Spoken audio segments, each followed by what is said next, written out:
que l'homme, le mari soit comme ça. Regarde le niveau d'amour qu'on demande à l'homme, au mari. Ce n'est pas cet amour où toi tu dois payer l'électricité. Moi je vais payer l'eau. Je vois comme si toi tu n'as pas payé l'électricité. Si on coupe l'électricité, c'est pas mon problème. C'est pas ça le mariage. Quand je prêche comme ça, les gens se mettent en colère. Non. L'homme est le chef. C'est le chef qui contrôle la maison. C'est une bonne chose. Et ça, c'est aussi une bonne femme. Il y a aussi des femmes qui n'ont pas partager. Comment ils te regardent? Que tu attends, que moi je paye le loyer.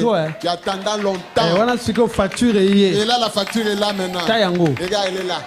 Mais autre salaire le 5 mai. C'est le 5 mai. Facture en haut. Ça c'est pas une bonne femme. C'est une mauvaise femme. Ce n'est pas une aide. Destruction. C'est une destruction. C'est une femme qui renverse, qui détruit la maison. Le bien de l'homme et de la femme, c'est une seule chose. On ne sépare pas.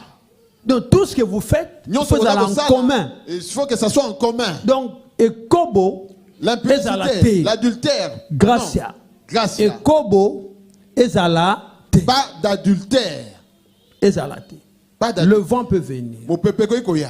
Mais mettez Dieu en avant. Ne vous mariez pas pour vous séparer.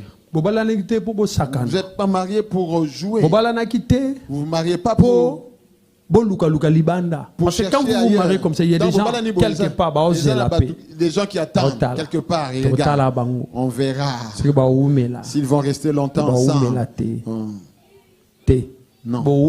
Vous allez rester longtemps ensemble. Parce que c'est Dieu. Resterez longtemps ensemble. Non, on ne peut pas bénir les gens ne vont pas rester ensemble jusqu'au retour du Seigneur. Je vais m'arrêter.